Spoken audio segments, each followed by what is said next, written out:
بحرین میں جو جوان اسلامی حکومت کے قیام کی کوشش کر رہے ہیں ان کی کامیابی کے لیے عراق و سیریا کے مقامات مقدسات کی حفاظت کرنے والے جوانوں کی حفاظت، خود مقامات مقدسات کی حفاظت کے لیے مومنین دنیا بھر میں جہاں جہاں ان کی جان، مال، آبرو اور عزت کی حفاظت کے لیے ظہور مولا کے لیے سورہ الحمد کی تلاوت کریں۔ بسم اللہ الرحمن الرحیم۔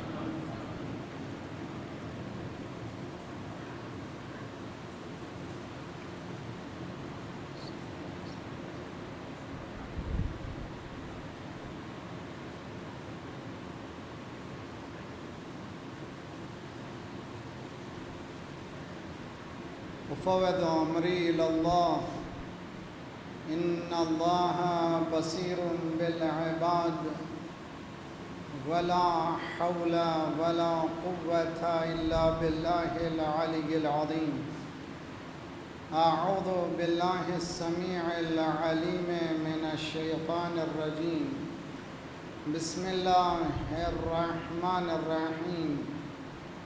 الحمد للہ الاول بلا اول کان قبلا والآخر بلا آخر یکون بعدا الذی قصرت عن رؤیتہ ابصار الناظرین وعجزت عن نعتہ اوہام الواصفین، والصلاة والسلام علی اکرم الانبیاء والمرسلین شفیع المذنبین خاتم النبیین رحمت للعالمین بالقاسم محمد۔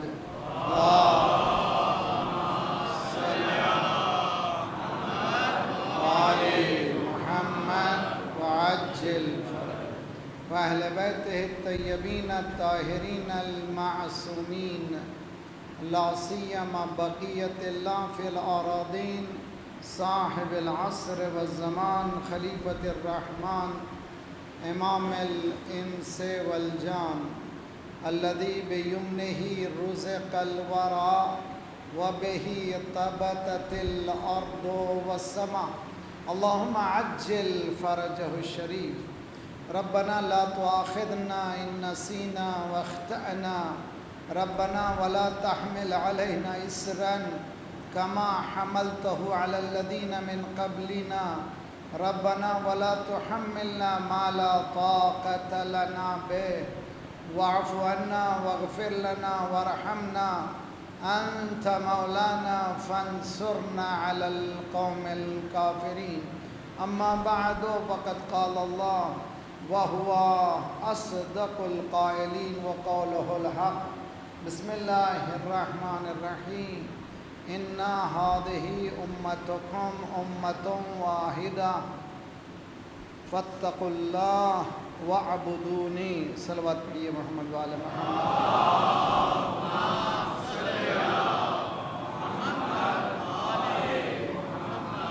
وعجل فرجهم۔ اللہ کے نوازشوں کے مسلسل احسانات کے تلے انسان یہی کہہ سکتا ہے کہ انسان کے بس کی بات نہیں ہے کہ اللہ کی تعریف کر سکے۔ اس کی نعمتوں میں سب سے بڑی نعمت جو ہمیں اللہ نے بحیثیت انسان بنایا، انسانوں میں بھی اس گھرانے میں لایا جہاں علی و حسین کی لوریاں دی جاتی، اور یہ شرف اس کی طرف سے عطا ہے۔ ذالک فضل اللہ یؤتیہ من یشاء واللہ ذو الفضل العظیم۔ اس سال ایک موضوع اہم، ہر سال کوشش کی جاتی ہے کہ کوئی نہ کوئی ایسا موضوع ہو جو ٹائم سے ریلیٹڈ، حالات سے قریب ہو، اور اس منبر حسینی سے کچھ ہم لے کے جا سکیں۔ اور امید ہے کہ ہم لوگ جب مجالس کو سنیں تو صرف سننے کی حد تک محدود نہ کریں، اس کو پریکٹیکل لائف میں لانے کی کوشش کریں۔ حتیٰ سننے کے بارے میں بھی جو آڈینس ہیں ان کی بھی رسپانسبلٹی بتائی ہے اسلام نے۔ مولا امام جواد علیہ الصلوۃ والسلام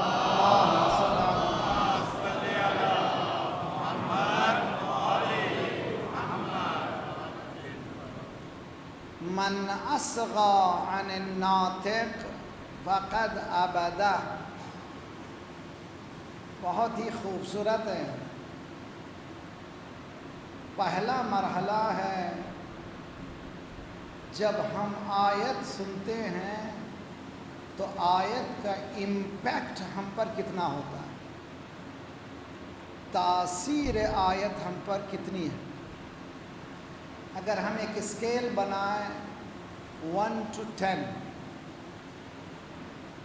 اور دیکھیں کہ جب قرآن کی آیت پڑھی جا رہی ہے تو ہم پر اس کا اثر کتنا ہے۔ اگر اسکیل میں ترازو میں ناپنے کی کوشش کریں تو کلام پروردگار کا اثر مجھ پر کتنا ہو رہا ہے۔ اگر مومن ہے، مسلمان ہے، تو اس اسکیل میں 10 پہ ہونا چاہیے، اس لیے کہ لا ریب فیہ ہے، ہر علم میں شک ہے مگر قرآن میں شک نہیں ہے۔ جو شک کرے وہ مسلمان نہیں ہے۔ بحث کر سکتا ہے معلومات کے لیے، آرگیومنٹ کر سکتا ہے، اسلام نے روکا نہیں ہے کہ آپ بحث نہ کریں۔ اور بعض لوگ اتنے جری ہو جاتے ہیں کہ یہ آیت سمجھ میں نہیں آ رہی ہے، قرآن پہ ڈاؤٹ پیش کر دیا، قرآن کی اتھینٹسٹی پہ ڈاؤٹ پیش کر دیا، قرآن کے وجود پر ڈاؤٹ پیش کر دیا۔ اگر ایسا ہے تو وہ مسلمان ہی نہیں ہے۔ مسلمان ہونے سے پہلے اس کو دیکھنا ہے کہ وہ آزاد طور پر آئے اسلام کی طرف، دین کی طرف۔ لا اکراہ فی الدین قد تبین الرشد من الغی، دین میں کمپلشن نہیں ہے۔ اللہ آپ کو صبح آ کے جگہ نہیں رہا نماز فجر پڑھو، خود اٹھنا ہے، خود بلند ہونا ہے، خود مصلی پہ جانا ہے۔ اسی طرح اللہ نے آپ سے نہیں کہا کہ تم اسلام کو قبول کرو۔ جتنا دین اسلام آزادی دیا ہے، کوئی آج تک آزادی اتنی دی نہیں ہے۔ یہاں ہمارے پاس آنا تو بڑے ہی سوچ سمجھ کے آنا، اور آنا تو آنے کے بعد کوسچن مارک نہ لگانا، آنے سے پہلے سوچ لینا کہ مجھے کہاں جانا ہے، جو جا رہا ہوں جس راستے کو سچا راستہ ہے کہ نہیں ہے، حق ہے کہ نہیں ہے۔ اسی لیے قرآن مجید نے انسان کو اوپن ڈور رکھا ہے، آزاد ہو تم جہاں چاہے چلے جاؤ، لیکن ہمارے پاس آنا تو حواس جو نالج کا سورس ہیں، یہ سینسرز انسان کے، ان حواس سے بلند بھی ایک چیز ہے جس کا نام ہے وحی، اور وہ حقیقت ہے۔ عقل ممکن ہے کہ غلطی ہو جائے، لیکن وحی میں غلطی کا امکان نہیں ہے۔ جب تک اس یقین کے ساتھ قرآن کی تلاوت نہ کریں، جب تک یقین کے ساتھ قرآن کی آیتوں کو نہ سنیں، پھر لذت قرآنی نہیں ہے۔ مثلا میں کہوں ویلڈورانٹ نے ویسٹرن سویلائزیشن میں یہ کہا ہے، اور کانٹ جو جرمن کا فلاسفر ہے تھیوری آف ڈاؤٹ میں یہ کہا ہے، پی ہنٹنگٹن سویلائزیشن کے کلیشز کے بارے میں یہ کہتا ہے، تو ہم پر کتنا اثر ہو رہا ہے، اور اس کے مقابل میں اللہ یہ فرما رہا ہے، تو ہمیں کتنا اثر ہونا چاہے۔ ایک تو واٹس اپ کے میسیجز ہیں جو ہم دیکھتے ہیں، اور پہلے ذرا سا غور سے دیکھتے تھے، اب وہ بھی نہیں رہا۔ ایک زمانہ آنے والا ہے اس میں لذت ہی باقی نہیں رہے گی، لیکن اللہ کا وہ میسیج ہے جو کبھی ابسلیٹ نہیں ہوتا، ہمیشہ تازہ رہتا ہے، ہمیشہ تازگی رہتی ہے۔ قرآن پڑھتے جائیے، کبھی پرانا نہیں ہوتا، ہر مرتبہ تازہ ہے۔ یہ کون سی کتاب ہے جو اتنی تازگی دیتی ہے؟ اس لیے کہ یہ حواس کی دنیا سے الگ دنیا کو پیش کرتی ہے، یؤمنون بالغیب، اور اس یقین کے ساتھ پیش کرتی ہے کہ لا ریب فیہ ہے۔ اس میں کوئی طرح کا شک کرنے کی گنجائش نہیں ہے۔ اگر شکی ہو تو ہمارے پاس آنے سے پہلے سوچ لو کہ راستہ تم نے اختیار کیا ہے سچا ہے نہیں ہے۔ دیکھیے مولا امام جواد علیہ السلام کا قول بھی محمد و آل محمد وعجل، ذرا سا دل کھول کے اچھی طرح سے صلوات پڑھیے محمد و آل محمد۔ اللہم صلی علی محمد و آل محمد۔ مولا امام جواد وارن کر رہے ہیں آڈینس کو، سننے والوں کو، بہت ہوشیاری سے سنو۔ سارا مشکل مسئلہ یہ ہے کہ ہم نے دین کو مولویوں کے حوالے کیا ہے۔ دین سب کی ذمہ داری ہے، صرف مولوی کی ذمہ داری نہیں ہے۔ دین ریلیجن ریسپانسبلٹی ہے ہر شخص کی۔ کلکم رائی کلکم مسئول عن رعیتہ، all of you shepherds, all of you responsible of your herds۔ رسول اللہ کا ارشاد ہے تم سب ذمہ دار ہو، ہر ایک ذمہ داری کا احساس کرے، چھوڑ دینے مولوی کے حوالے۔ سنیے کیا حدیث فرما رہے ہیں مولا فرماتے ہیں من اصغا، اصغا کے معنی عربی میں ایک ہے سمعا، من اسمعا جس نے سنا، سننا اور ہے، اصغا اور ہے۔ اصغا کے معنی بعض وقت باپ کہتا ہے مولانا بیٹا میرا سنتا نہیں ہے، بیوی کہتی ہے شوہر میرا سنتا نہیں ہے، شوہر کہتا ہے بیوی میری سنتی نہیں ہے۔ کیا حقیقت میں بیٹا سن نہیں رہا ہے؟ کیا کانوں کو بند کر لیا ہے؟ کیا سن نہیں رہا ہے؟ معنی یہ ہے جو بولتا ہوں وہ کرتا نہیں ہے۔ سننے کے معنی صرف سننا نہیں ہے، عمل کرنا ہے۔ اللہ بھی یہ کہہ رہا ہے کہ میری بھی تو تم سنتے نہیں، تم سنتے نہیں ہو، جب سنو گے تو پتہ چلے گا کیا دنیا ہے۔ اس سے بھی بلند مقام ہے اصغا کا۔ مولا فرما رہے ہیں من اصغا عن الناطق، جیسے باقری کو آپ لوگ سب سن رہے ہیں، غور سے سن رہے ہیں، مس نہیں کرنا چاہتے ایک ایک لفظ کو، توجہ بہت اچھی طرح سے، توجہ اچھی طرح سے یاد کیجئے۔ مولا فرما رہے ہیں یہ جو غور سے سن رہے ہو، اگر ناطق کی بات کو سن کر تم عمل کر رہے ہو، تم اس کے غلام بن رہے ہو، اس کے بندے بن رہے ہو۔ توجہ کا طالب ہے، یعنی باقری کی بات مان لی تو اس کے معنی کہ باقری کے بندے ہو گئے۔ ان کان الناطق عن اللہ فقد عبد اللہ، اگر بولنے والا اللہ کی طرف سے بول رہا ہے تو اس نے اللہ کی عبادت کی، اگر بولنے والا ابلیس سے بول رہا ہے تو ابلیس کی عبادت کی۔ تو معلوم ہوا کہ سننے والوں کی ریسپانسبلٹی ہے کہ ڈسٹنگوش کرنا ہے بولنے والا اللہ کی بات بول رہا ہے یا ابلیس کی بات بول رہا ہے۔ اگر یہ صلاحیت نہیں ہے تو کیا ہوا؟ امامہ پہنے ہوئے ہیں، امامے میں ہیں، کہہ رہے ہیں بتاؤ بھی ایڈریس بتاؤ، قرآن یہ کہہ رہا ہے راسخون فی العلم، ایڈریس بتاؤ، کہاں ہے ایڈریس، ٹیلی فون نمبر کیا ہے؟ ارے بیوقوف تم کو معلوم نہیں تو میں بتا دیتا ہوں۔ اہل بیت کو بتایا سرکار نے، اگر تمہیں سمجھ میں نہیں آئی تھی ہم سے پوچھو۔ پوری کھلی آواز میں علی نے یہ آواز دی، سلونی سلونی قبلا تفقدونی، ہم سے پوچھو، اگر تمہیں پتہ نہیں ہے تو تم بیوقوف ہو، آؤ ہم سے پوچھو۔ قرآن یہ کہہ رہا ہے ما فرطنا فی الکتاب من شیء، ہم نے اس کتاب میں کسی چیز کو چھوڑا نہیں ہے، ہر چیز اس میں موجود ہے۔ اگر تمہیں علم نہیں ہے تو یہ تمہاری بدبختی ہے قرآن کی، قرآن سے اس کا رابطہ نہیں ہے۔ تو ذرا سا آڈینس جو ہے ذرا آنکھوں کو رگڑیں، متاثر نہ ہو جائیں۔ امامہ پہنا ہوا ہے، بہترین خوبصورت آریٹر ہے، it is not going to work out, ایسا نہیں ہے۔ اگر ان کون الناطق عن اللہ، اگر وہ نطق کرنے والا بولنے والا اللہ کی بات بول رہا ہے تو آپ اللہ کی بندگی کر رہے ہیں۔ ان کون الناطق عن الابلیس، اگر ابلیس کی طرف سے بول رہا ہے تو وہ ابلیس کی عبادت ہو رہی ہے۔ مولانا کیسے معلوم ہوگا؟ اور جو قرآن کا انکار کر رہا ہے وہ ابلیس ہے تو نہیں کیا ہے؟ جو قرآن کو یہ کہہ رہا ہے کہ 1400 سال کے لیے ہے، اٹ ہیز ٹو بی امینڈڈ، اس سے ہیز ٹو بی چینج، بہت زیادہ اس میں چینجز کی ضرورت ہے۔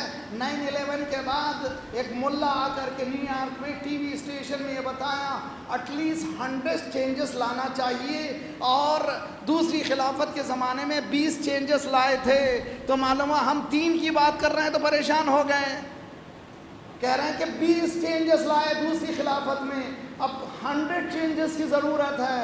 اس میں بہت سے ٹاپک ایسے ہیں جو اس زمانے میں ہمارے اپلیکیبل نہیں ہیں، ان کو امینڈ کرنا ہے۔ قرآن یہ کہتا ہے کہ یہ امینڈ کرنے والی کتاب نہیں ہے، تمہارے کردار کو امینڈ کرو، قرآن کو امینڈ کرنے کی ضرورت۔ صلوات پڑھیے محمد وآل محمد۔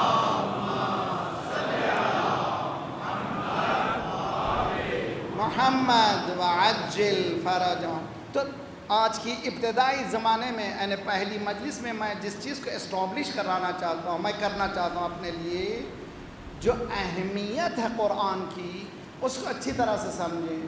قرآن کتاب پروردگار ہے، کتاب وحی ہے، لا ریب فیہ ہے، اس میں کسی طرح کا شک و شبہ نہیں ہے، اور اس میں ہر چیز موجود ہے۔ ولا رتب ولا یابس الا فی کتاب مبین، ہر چیز اس میں موجود ہے۔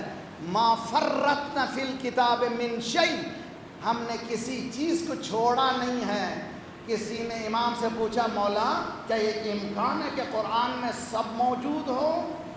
مولا نے کہا اگر کوئی یہ کہے اے کاش قرآن میں یہ ہوتا، I wish this could have been in the holy قرآن، اے کاش یہ قرآن میں ہوتا، مولا نے فرمایا وہ کاش بھی موجود ہے۔ It is there، کس کے لیے ہے؟ جو نگاہوں کو کھول کر کے اس کتاب الہی کو سمجھنے کی کوشش کرے۔ تو ہم لوگوں کے پاس سلیقے کی ضرورت ہے، ایک میکانزم کی ضرورت ہے، ایک سسٹم کی ضرورت ہے اس قرآن کو ایکسپلور کرنے کے لیے۔ اسی لیے پہلا اسٹیپ بتایا گیا فَقْرَؤُوا مَا تَيَسَّرَ مِنَ الْقُرْآنِ، جتنا ہو سکے قرآن کو پڑھو۔ سرکار نے فرمایا کم از کم 10 آیتوں کو پڑھو۔ لم یکتب من الغافلین، تم غافل نہیں رہو گے، ہیڈ لیسنس تمہارا قرآن سے دور ہونے کا۔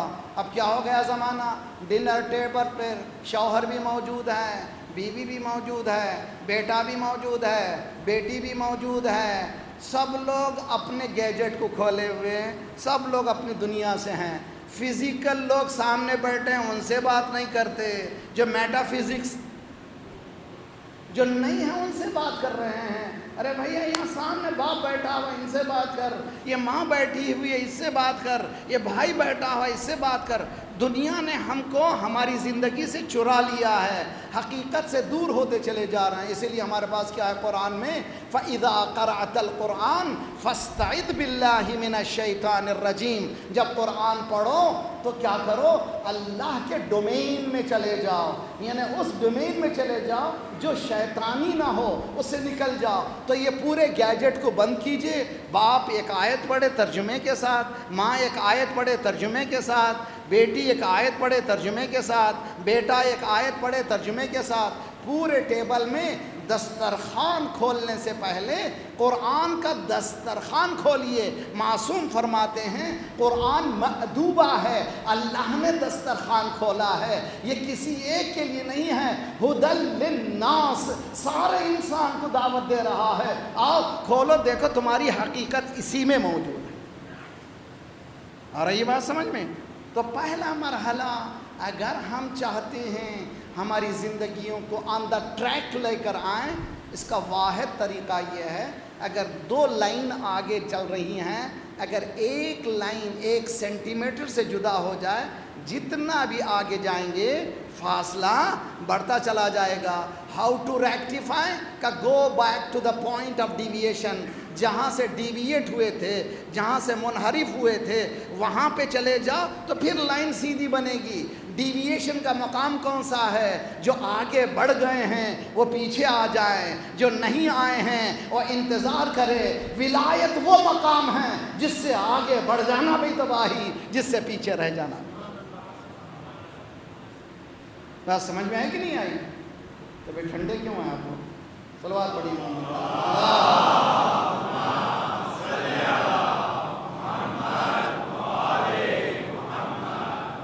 وعجل.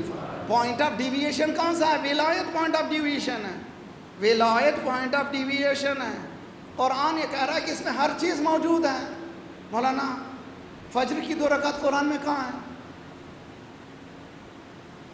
نہیں ہے کوئی فجر کی 2 رکعت. ظہر کی 4 رکعت نہیں ہے قرآن میں.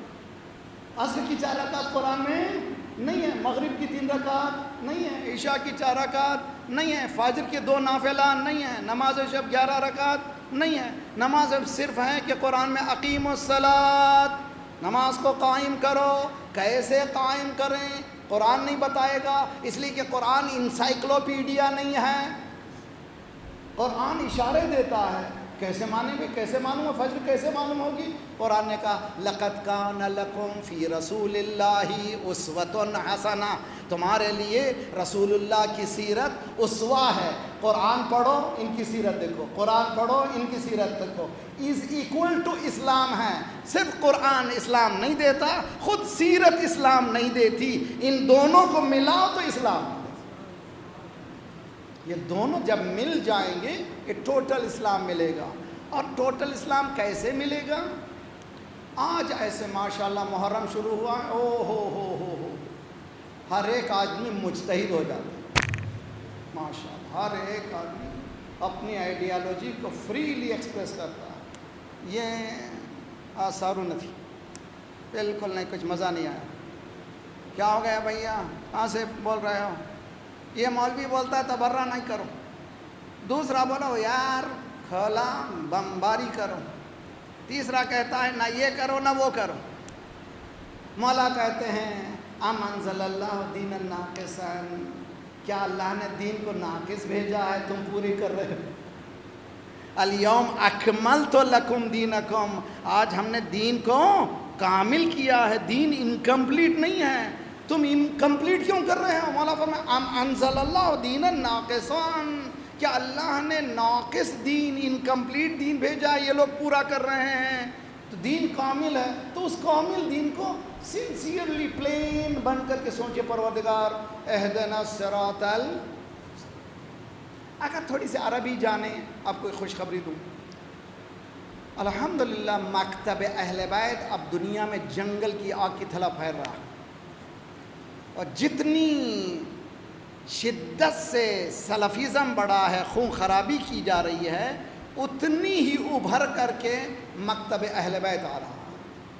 ایک مرتبہ میں بامبے سے کراچی آ رہا تھا، ایئرپورٹ پر امیگریشن کے طرف جا ہی رہا تھا، پیچھے سے کسی نے ٹیپ کیا. میں نے پلٹ کر دیکھا کون؟ I have to talk to you. میں نے کہا who are you؟ بہت سے لوگ بات کرنا چاہتے، تم کون ہو؟ اس نے کارڈ نکالا I am CID آفیسر. اب تو چلنا بھی کیا کریں، مجبور بیٹھیے. اور کرسی، پھر وہ بیٹھ گیا، اپنی ڈائری نکالا. What is your name? تمہارا نام کیا ہے؟ میرا نام بتایا. Oh you are Muslim. میں نے کہا thank God I am suppose to say yes I was born Muslim. So what kind of Muslim you are? تم کون سے مسلمان ہو؟ میں نے کہا مسلمانوں کافی نہیں ہے.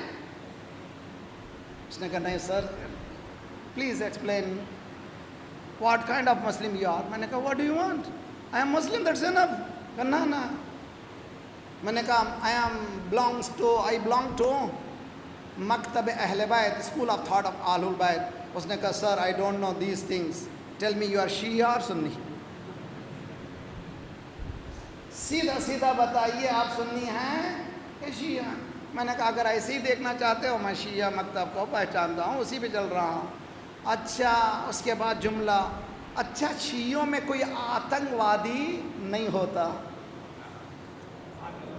دیکھیے کریڈٹ جو ملا ہے آپ کو اتنی شہادتیں دینے کے بعد، شیعوں میں کوئی آتنکوادی نہیں ہوتا، ٹیررسٹ نہیں ہوتا. میں نے کہا اس کو تو انٹرٹین نہیں کرنا ہے. میں نے کہا مسلمانوں میں کوئی آتنکوادی نہیں ہوتا، جو آتنکوادی ہوتا ہے وہ مسلمان نہیں. صلوات پڑھیے محمد. تو حقیقت بات یہ ہے کہ آج دنیا نے سمجھ لیا ہے کہ یہ مکتب میں شہید ہونا پسند کریں گے، ماریں گے نہیں. کہ یہ مکتب کی تربیت ہے، اسی لیے مجلس حسین ہے. اس کا رنگ ہی یہی ہے کہ شہادت شرف ہے. جی ہم ہی کہتے ہیں نا شہادت، شہادت کیا ہے؟ شہادت شرف ہے. تو ہم کو تربیت ایسی دی گئی، مارنا نہیں ہے، اس لیے کہ ذمہ داری ہے. حتیٰ حیوان کو بھی آپ بغیر ضرورت کے مار نہیں سکتے. تو عزیزان گرامی، سب سے بڑا کریڈٹ آج دنیا بھر میں ملا ہے. ایک اسکالر ہے ایجپشین جو نیو یارک میں پریچ کرتا ہے، سنی اسکالر ہے. آن لائن اس کی کئی اسپیچز ہیں عربی میں، جن کو تھوڑی سی عربی لذت ہے پڑھیے، مزیدار ہے. یوٹیوب دیکھ کے کھول کر کے، یوسف الطارق نام ہے اس کا. وہ کہتا ہے کہ میں خانہ کعبہ کے سامنے بیٹھا ہوا تھا. میں گیا تھا مصر کی اوقاف گورنمنٹ کی طرف سے، بیٹھا ہوا خانہ کعبہ کی طرف، یہ دل سے میں نے خواہش کی پروردگار میری ہدایت فرما. میں کہاں مجھے معلوم نہیں ہے. I sincerely beg you، مالک تو میری ہدایت فرما. میری دعا پوری بھی نہیں ہوئی تھی، میرے پہلو کے بعد ایک نوجوان، خوبصورت تھا نوجوان، اس نے سلام کیا. میں نے جواب سلام دیا. میں نے کہا who are you؟ من انت who are you؟ اس نے کہا I am ایرانی. ہو جیسے ایرانی سنا، میں نے پوری جو لسٹ ہوتی ہے، یہ بدعت، یہ کافر، شیعہ کافر، یہ کافر، پوری لسٹ میں نے سنا دی. وہ سنتا رہا. اس نے کہا سر یو آر این عالم اسکالر، اگر اسکالرلی بات چاہتے ہیں چلیے ہمارے پاس علماء کے پاس بیٹھیے، بات کیجیے. مجھ جیسے آرڈنری انسان سے بمباری کرنے سے کوئی فائدہ ہوتا نہیں ہے. اس نے کہا کہ چلو چلیں، ابھی چلیں، ساتھ چلیں. یہ قصہ خود اس نے نقل کیا، ویڈیو موجود ہے یوٹیوب میں، اٹھا کر کے دیکھیے. الطارق نام ہے اس کا. کہتا ہے کہ مجھے وہ ٹیکسی لے کر کے باہر آیا، وہ ایک جو بعثہ ہوتے ہیں مراجع کے، شاید آیت اللہ سستانی کا بعثہ تھا، آفس جو ہوتی ہے حج کے زمانے میں، وہاں لے جا کر کے ایک شیعہ عالم کے سامنے بٹھا دیا. تو کہتا ہے کہ 10 گھنٹے ہم لوگ تم یہ وہ کتابوں پر کتابیں. صبح ہوئی تو میرے دل کی بھی صبح ہوئی، میں نے مکتب اہل بیت کو قبول کر. آج کئی اسکالرس، ایجپشین اسکالرس، اذا جاء نصر اللہ والفتح ورأیت الناس يدخلون فی دین اللہ افواجا، حقیقت میں سبوں کی شکل میں مکتب اہل بیت. ایک لیڈی ڈاکٹریٹ کی ہوئی، وہ کہتی ہیں کہ میں نے یہ طے کر لیا تھا اب دین چھوڑ کر کے چلے جاؤں گی. کیا یہی دین ہے جو جنگلی دین ہے، جو اسلام آنے کے پہلے تھا وہی کیفیت مسلمانوں کی ہے، گلے کاٹ رہے ہیں، اس سے بدتر حالت ہے؟ کیا یہی دین ہے؟ مجھے اس دین میں رہنا نہیں ہے، میں نے طے کر لیا تھا. اللہ کا شکر ہے کہ اللہ نے مجھے ایک روشنی دی محبت اہل بیت کے ذریعے سے. میں آج اپنے دین پر باقی ہوں. اصل دین ہے تو یہ. صلوات پڑھیے محمد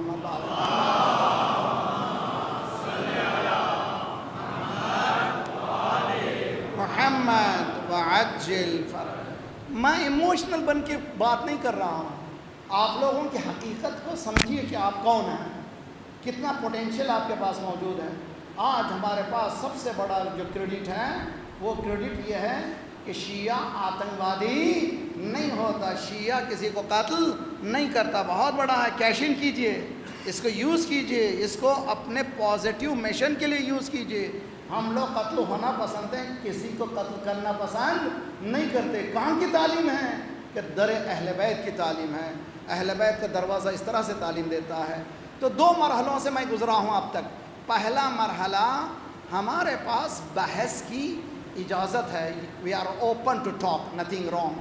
اور میں جو کانٹروورشیل سبجیکٹ لے کر کے آیا ہوں اس سال بھی، سال گزشتہ بھی جو میں نے مجلسیں پڑھی تھیں، کرٹیکل انالیسس آف اسلام، یعنی اسلام کو تنقیدی نگاہ سے دیکھنا، اس سال بھی ذرا اسی طرح کا ہے. امت واحدہ. قرآن ایک کانسیپٹ کو پیش کرتا ہے، وہ ہے one nation. One nation as one nation, 10 نہیں ہیں، ایک ہیں، جس میں گلوب میں بارڈرز بھی نہیں ہونا چاہیے، انسانوں میں بھی بارڈرز نہیں ہونا چاہیے. اس کانسیپٹ کو قرآن نے کئی مقامات پہ پیش کیا. انشاءاللہ آپ لوگ مسلسل ان 10-12 دنوں میں سنتے رہیں گے ان مراحل کو کس طرح سے طے کرنا ہے. سب مل کر کے ایک صلوات پڑھیں محمد والے محمد.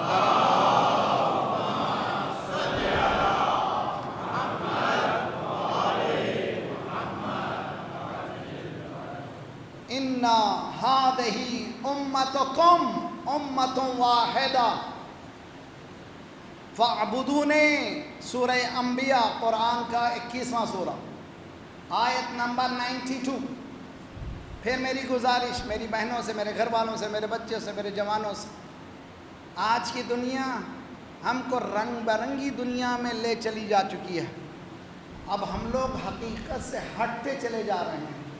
لازمی ہے کہ دین کو جیسے ہے وہ سمجھیں، یا کہ جیسے چاہیے ویسا نہ سمجھیں.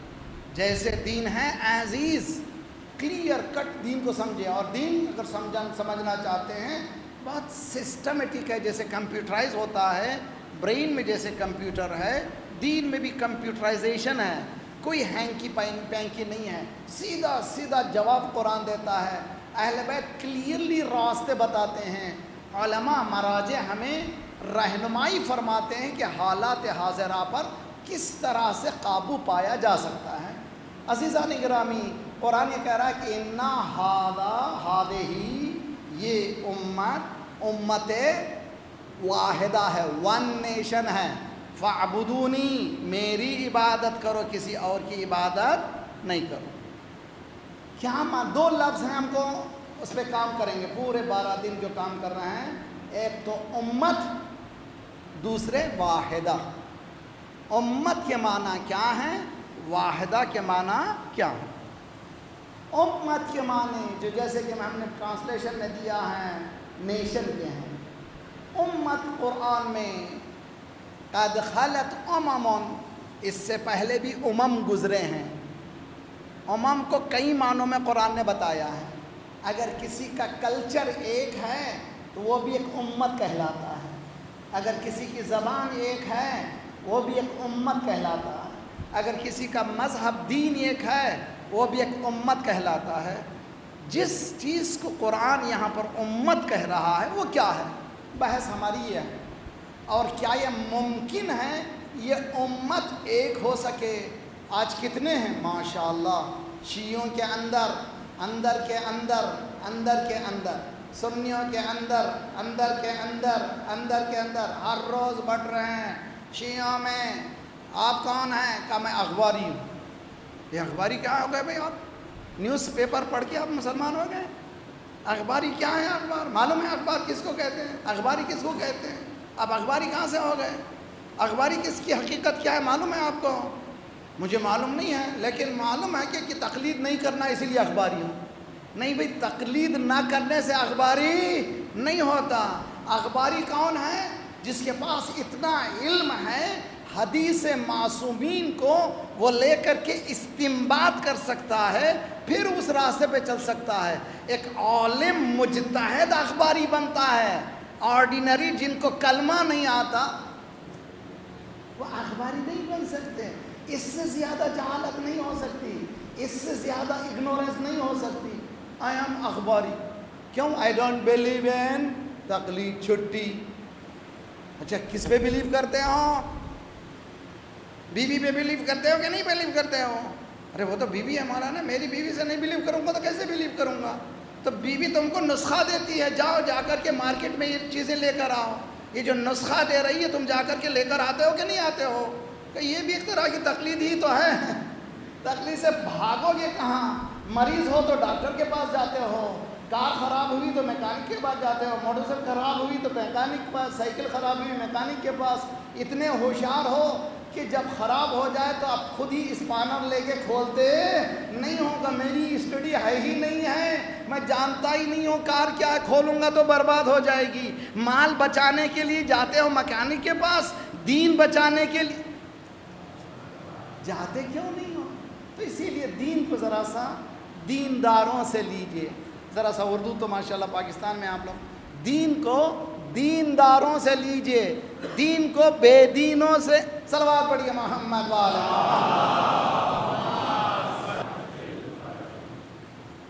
برادران اہل سنت کی ہم بریلوی ہیں، ہم دیوبندی ہیں.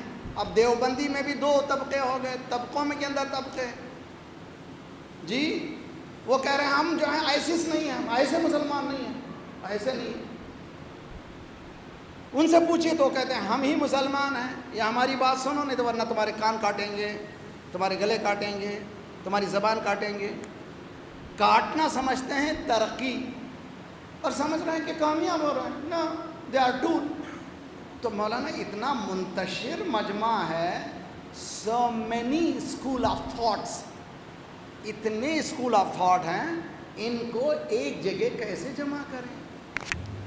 یہی بات ہو رہی. دو انشاءاللہ 12 دنوں میں میکانزم کیا ہوگا، سلیقہ کیا ہوگا، قرآن نے کیا بتایا ہے، اہل بیت نے کس طرح سے سیرت بتائی ہے، وہ کون سی سیرتیں ہیں جس کی وجہ سے ہم لوگ ایک پلیٹ فارم پہ آ سکتے ہیں، امکان موجود ہے. انشاءاللہ گفتگو ہوگی. آج کے لیے یہاں پر اختتام. پہلا مرحلہ ہم سب لوگ قرآن کو سورس آف نالج سمجھیں. The first and foremost source of knowledge Quran. ایسا سورس آف نالج ہے جس میں لا ریب فی، جس میں کسی طرح کا شک و شبہ موجود نہیں ہے. یہ طے کیجیے، اس کے بعد مراحل آسان سے آسان تر ہوتے چلے جائیں گے. اگر وہ طے نہیں ہوا تو پھر کچھ طے ہونے والا نہیں ہے. بنی الاسلام علی الخمسہ، مولا امام باقر علیہ السلام کی حدیث ہے.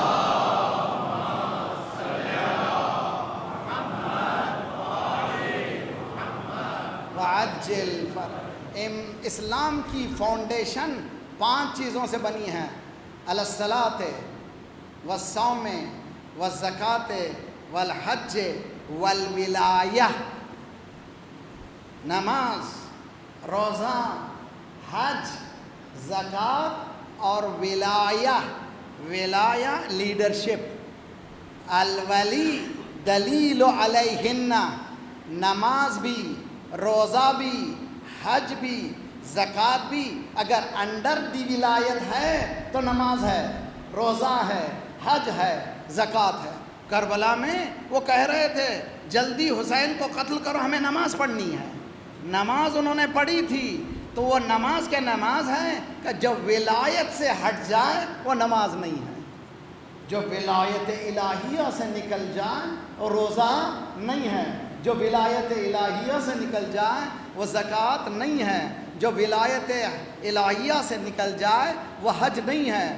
حج ہوا 7000 مسلمان قتل ہو گئے، حالت احرام میں قتل ہوئے، احرام پہنے ہوئے تھے، ان کو مار ڈالا گیا. مولانا مار ڈالا گیا؟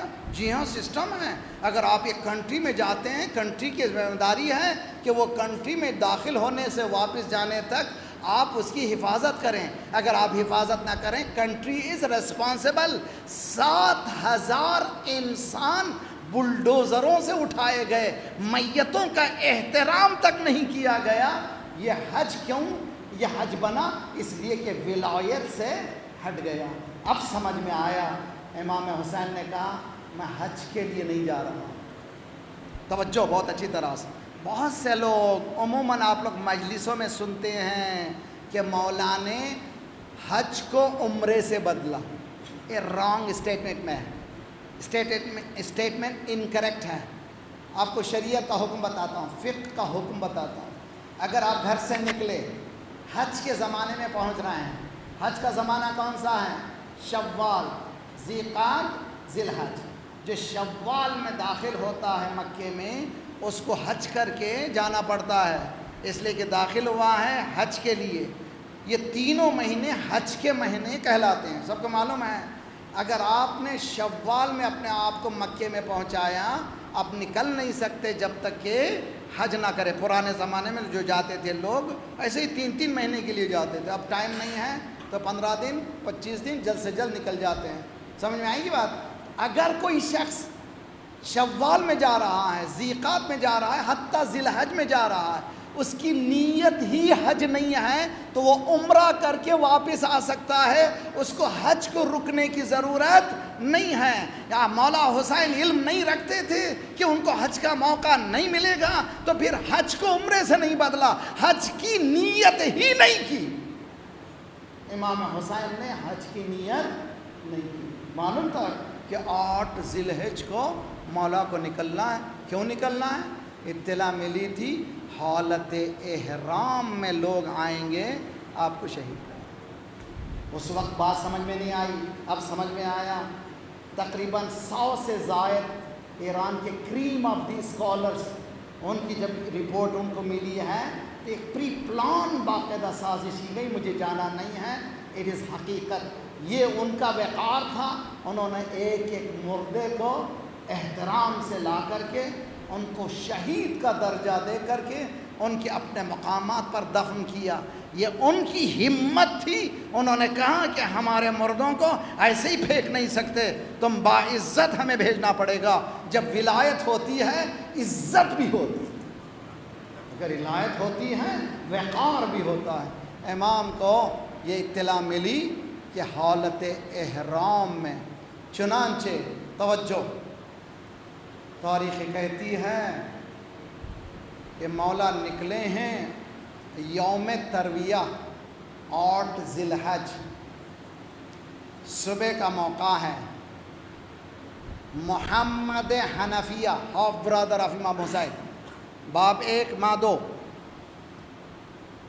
حنفیہ کا بیٹا، حقیقت میں مولا کے فرزند، بہت ہی عظیم انسان، اور اس کے پیچھے بھی مولا کی پلاننگ موجود ہے۔ کربلا کو مولا نے منظم تحریک بنایا ہے، ایسے نہیں کہ کربلا گئے شہید ہو گئے، نہ، ایسا منظم بنایا تھا کہ سب بھولیں مگر کربلا نہ بھولیں۔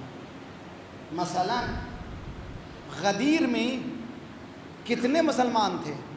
کم سے کم بتاتے ہیں 80,000، زیادہ سے زیادہ 1.25 لاکھ کا مجمع۔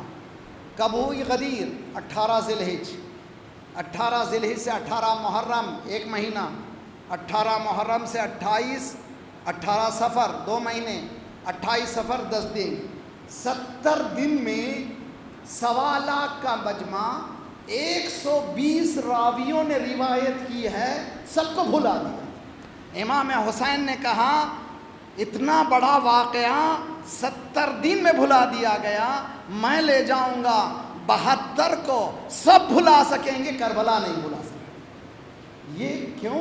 اس لیے کہ نظم کربلا ہے، آرگنائزیشنل اسکلز ہیں۔ مولا نے جو کربلا کو پھیلایا، منظم کیا ہے۔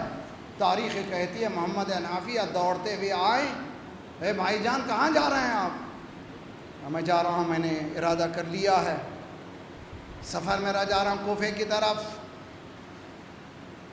محمد حنفیہ کا آپ جانتے نہیں کہ ہمارے بابا کے ساتھ کیا ہوا تھا، جانتے نہیں کہ کیا کیا حالات سے گزرے ہیں؟ مولانا نے فرمایا جانتا ہوں۔ تو پھر جا کیوں رہے؟ کہ میرے پاس کوئی دوسرا راستہ نہیں، مجھے معلوم ہے کہ حالت احرام میں مجھے یہاں پر بے کسی میں مار دیں گے اور دنیا کو پتہ بھی نہیں چلے گا۔ جب دیکھا کہ امام نے ارادہ پورا پکا کر لیا ہے تو ایک سجیشن دیا، اگر آپ کو جانا ہی ہے تو ان بیویوں کو مت لے جائیے۔ کربلا کا مشن سمجھنا ہو، عزاداری، چاند رات آ گئی، سب اس انتظار میں تھے کہ شاید آج 30 ذی الحجہ ہوں گے، کل پھر مجلس ہوگی، آج 29 ہیں، کل 30 ہوگی، لیکن معلوم ہوا چاند رات آ گئی ہے۔ بیویاں پریشان ہیں، ارے ہم نے انتظام نہیں کیے تھے، ہماری تیاری نہیں ہوئی تھی، لیکن مجلس ہو رہی ہے، چلو۔ اب کسی کی پرواہ نہیں ہے، کبھی اس مجلس میں، کبھی اس مجلس میں، خصوصاً ہماری بہنیں جہاں بھی اطلاع ملتی ہیں بچوں کو لیے جا رہی ہیں۔ کیوں جا رہی ہو؟ ایک مجلس سے سکون نہیں ملا، کہ نہ وہاں بھی مجلس ہے، کہ وہاں بھی پرسہ دینا ہے، ایک بیوی آتی ہے۔ اجرکم علی اللہ۔ عزیزان گرامی، یہ مشن آف کربلا امام حسین کا سمجھنا ہو تو اس حدیث سے سمجھیے ان للحسین فی قلوب المؤمنین حرارہ، مؤمنین کے دل میں حسین کے نام پر گرمی ہے. جیسے ہی حسین کا نام آتا ہے ان کے لیے ایک الگ کیفیت ہے، اس کو کوئی ٹھنڈا نہیں کر سکتا، چونکہ حرارت ہے. اگر ٹھنڈا کوئی کر سکتا ہے تو یہ آنسو ہیں.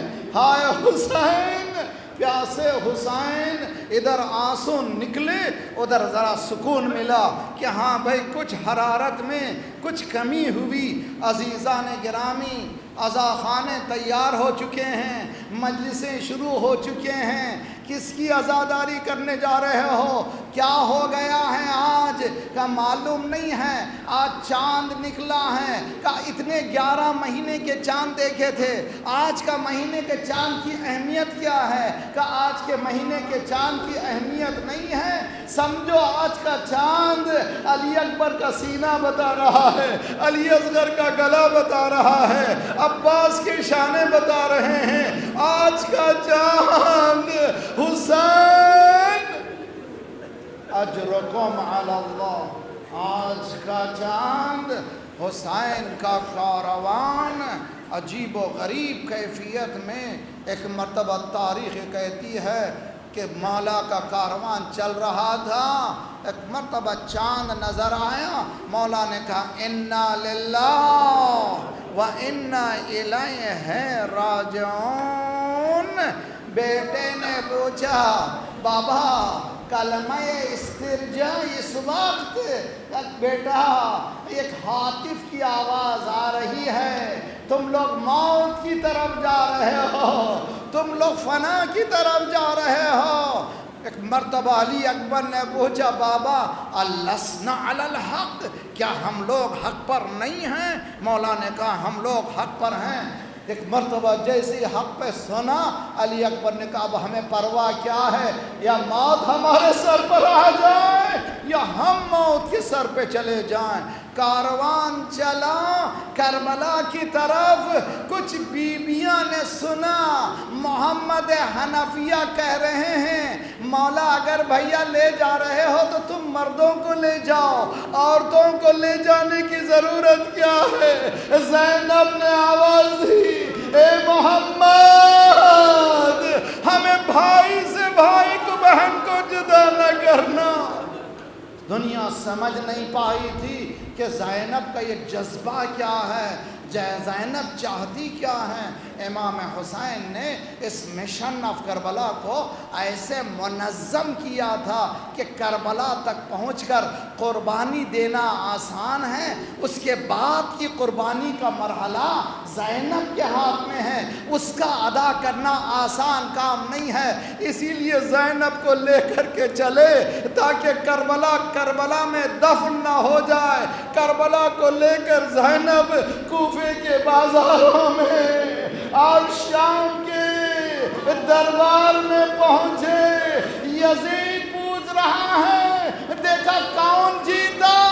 امام سجاد نے فرمایا تھوڑی ہی دیر رک جا، پتہ چل جائے گا کون جیتا ہے. اذان ہوئی اشہد ان محمد رسول اللہ.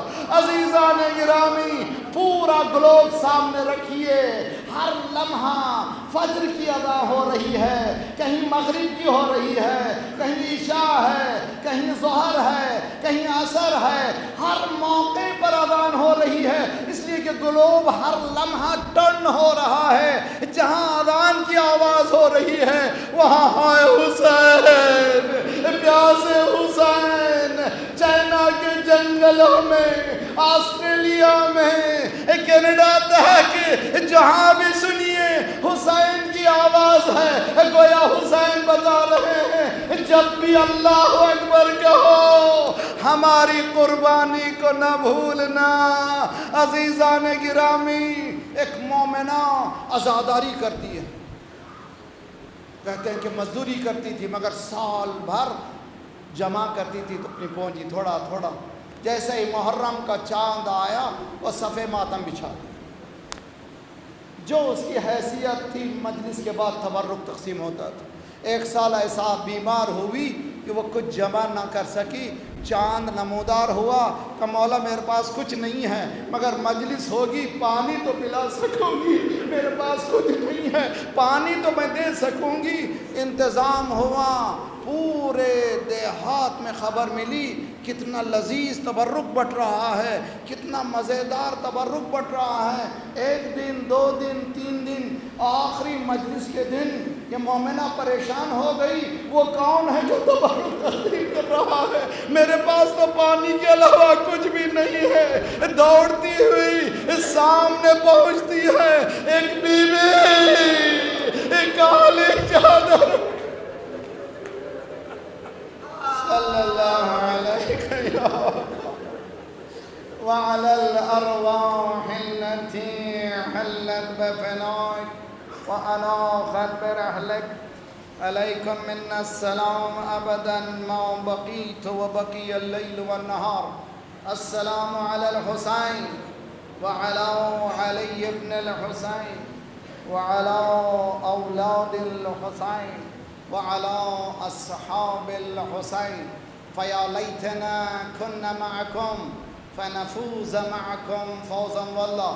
خدایا پروردگارا قرآن سے قریب کر دے, قرآن کے سمجھنے کی صلاحیت عنایت فرما, قرآن پر یقین کرنے کی طرف ہماری دلوں کو رغبت کر دے. پروردگارا بحق محمد وآل محمد پرچم اسلام کو بلند فرما, دشمنان اسلام کو, دہشت گردوں کے سرغنوں کو تہس نہس کر دے. مظلومین کی مدد فرما, مومنین جہاں جہاں ان کی جان مال آبرو اور عزت کی حفاظت فرما. جو پریشان حال ان کی پریشانیوں کو دور فرما, بے روزگاروں کو روزگار عنایت فرما, مقروضوں کے قرضوں کو ادا فرما. جو بیمار ہیں جنہوں نے التماس سے دعا کہا ہے ان سب کو صحت کاملہ عاجلہ عنایت فرما. ہمارے جسمانی امراض کے ساتھ ساتھ روحانی امراض میں غرور و حسد و کبر و نفاق و نخوت و غیبت کو دور فرما. جو گودیاں خالی انہیں پر کر دے, جو لڑکے لڑکیاں بن بیاہ کے ہیں ان کی بیاہ کر دے, صفوف مسلمین کو متحد کر دے, ہمیں بانٹنے والی صہیونی قوتوں کو بانٹ دے. ممالک اسلامیہ کی حفاظت فرما, انقلاب اسلامی کو انقلاب مہدی سے ملا دے. جلد سے جلد مولا کا ظہور فرما, ہم سب کو ناصروں میں شمار فرما. ماتم حسین.